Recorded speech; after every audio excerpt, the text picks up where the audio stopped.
Hi friends, welcome to Easy Learning channel. ఈ రోజు వీడియోలో మనము బ్యాక్ ఎండ్ ప్రాజెక్ట్ లో ఫిఫ్త్ వీడియో అనేది అయితే చేస్తున్నాము. అండ్ ప్రీవియస్ వీడియోస్ లో మనము ఒక ప్రాజెక్ట్ ఏ విధంగా క్రియేట్ చేసుకోవాలి, entities, service interfaces, repository, exception and service implementation class and ఇవన్నీ మనము ఏ విధంగా చేయాలనేది అయితే నేను పార్ట్ వైజ్ గా అప్లోడ్ చేశాను. ఆ వీడియోస్ చూడకపోతే మా ఛానల్లోకి వెళ్ళి వీడియోస్ అనేది అయితే చూసి ప్రాక్టీస్ అయితే చేయండి.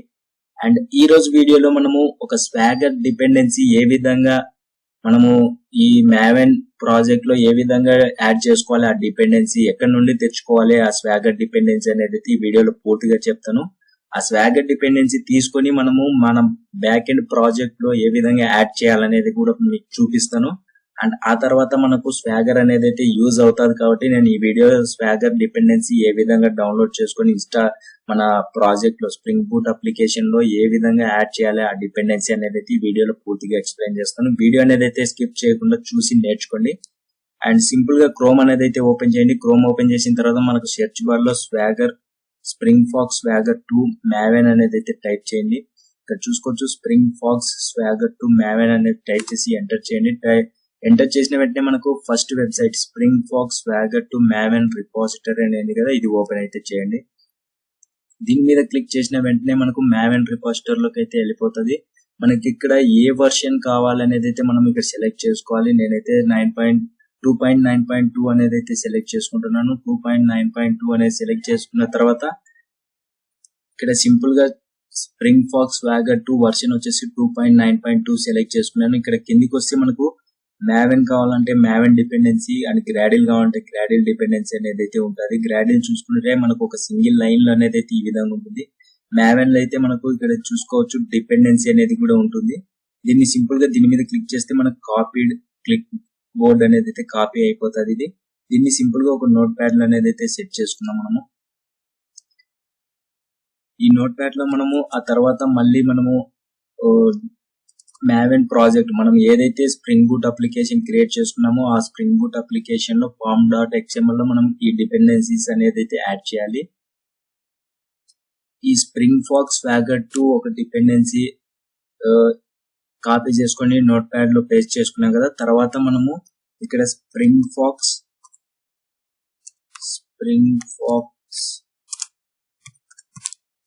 స్వాగర్ UI అనేది అయితే ఎంటర్ చేయండి. ఇప్పుడు స్ప్రింగ్ ఫాక్స్ స్వాగర్ 2 అవసరం లేదు. స్ప్రింగ్ ఫాక్స్ స్వాగర్ UI అనేది అయితే ఎంటర్ చేసినట్లయితే మనకు ఒక రిపోజిటరీ అనేది అయితే వస్తుంది. ఇక్కడ చూసుకోవచ్చు స్ప్రింగ్ ఫాక్స్ స్వాగర్ UI అనేది. దీన్ని అయితే క్లిక్ చేయండి. దీని మీద క్లిక్ చేసినట్లయితే మనకు ఇక్కడ సింపుల్ గా ఇది కూడా మనకు 2.9.2 అనే వర్షన్ ని క్లిక్ చేసుకున్నాము. సేమ్ వర్షన్ క్లిక్ చేసుకుని ఇది కాపీ చేసుకుని మనం ఇక్కడ నోట్ ప్యాడ్ అనేది అయితే పేస్ట్ చేసుకున్నాము. ఆ తర్వాత మనము ఈ బ్రౌజర్ అనేది అయితే క్లోజ్ చేసుకోవచ్చు. మనం క్లోజ్ చేసేసిన తర్వాత మనకు STS అనేది అయితే ఓపెన్ చేయండి. మన ప్రాజెక్ట్ లోకి వెళ్ళిన తర్వాత మనకు ఇక్కడ చూసుకోవచ్చు డౌన్లోడ్ pom.xml అనేది అయితే ఉంది కదా. ఈ pom.xml అనేది అయితే ఓపెన్ చేయండి. ఈ pom.xml ఓపెన్ చేసిన తర్వాత మనకి ఇక్కడ చూసుకోవచ్చు మనం యాడ్ చేసిన డిపెండెన్సీస్ అనేది మనకు ఇక్కడ 19th నుండి మనకు స్టార్ట్ అయింది.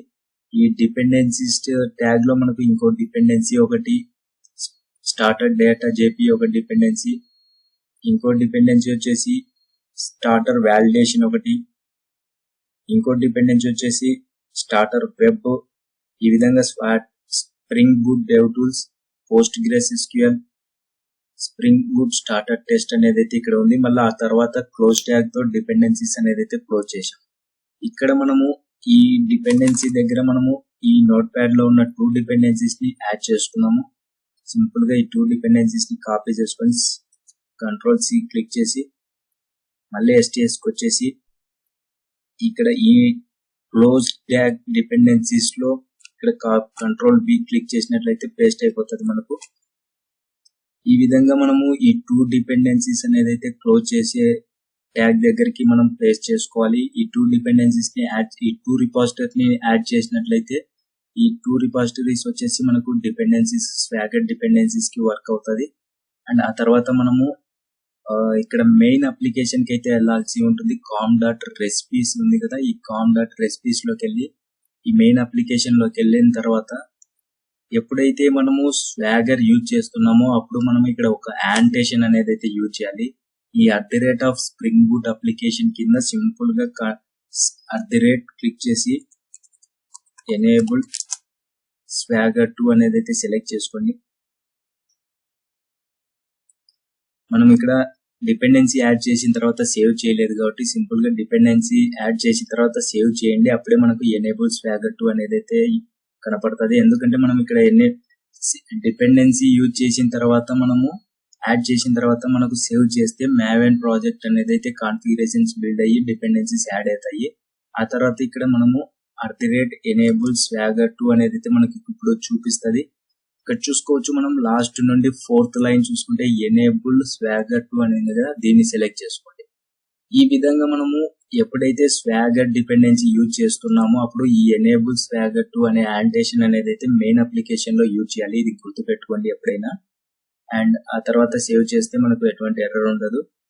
ఇది ఫ్రెండ్స్ ఈ రోజు వీడియోలో మనం ఈ విధంగా స్వాగర్ డిపెండెన్సీ మావెన్ రిపోజిటరీ లోకి వెళ్ళి ఆ స్వాగర్ డిపెండెన్సీకి సంబంధించిన 2 రిపోజిటరీస్ ని మనం కాపీ చేసుకొని నోట్ ప్యాడ్ లో పెట్టుకొని ఆ 2 డిపెండెన్సీస్ కి మళ్ళీ మన అప్లికేషన్ కి వచ్చి pom.xml లో ఆ 2 డిపెండెన్సీస్ ని యాడ్ చేసాం ఫస్ట్ స్టెప్ వచ్చేసి. అండ్ ఆ తర్వాత మెయిన్ అప్లికేషన్ కి వెళ్ళి అక్కడ మనము @enable swagger 2 అనే యాంటేషన్ యూజ్ చేసాం. ఎప్పుడైతే స్వాగర్ డిపెండెన్సీ యూజ్ చేస్తున్నామో అప్పుడు ఈ @enable swagger 2 అనేది మనం మెయిన్ అప్లికేషన్ లో యాంటేషన్ యూజ్ చేయాలి. ఇది గుర్తుపెట్టుకోండి ఫ్రెండ్స్. ఇది ఫ్రెండ్స్ ఈ రోజు వీడియోలో. మీకు ఏదైనా డౌట్స్ ఉంటే కామెంట్ సెక్షన్ లో కామెంట్ చేయండి, లేదా డిస్క్రిప్షన్ లో లింక్స్ ఉన్నాయి, జాయిన్ అయ్యి మెసేజ్ అయితే చేయండి, వెంటనే రిప్లై అయితే ఇస్తాను. అండ్ మీకు వీడియో కనుక నచ్చితే లైక్ చేసి సబ్స్క్రైబ్ చేసుకొని పక్కన బెల్ సింబల్ ని యాక్టివేట్ చేసుకోండి. బెల్ సింబల్ ని యాక్టివేట్ చేసుకున్నట్లయితే నేను చేసిన వీడియోస్ అప్లోడ్ చేసిన వెంటనే మీ మొబైల్ కి ఒక నోటిఫికేషన్ ద్వారా పొందుతారు. నేను పార్ట్ వైజ్ గా వీడియోస్ అనేది అయితే అప్లోడ్ చేస్తూ ఉంటాను కాబట్టి మీరు మిస్ అవ్వకుండా వీడియోస్ చూడాలనుకుంటే బెల్ సింబల్ అయితే యాక్టివేట్ చేసుకోండి. And thank you friends videos చూస్తున్నందుకు.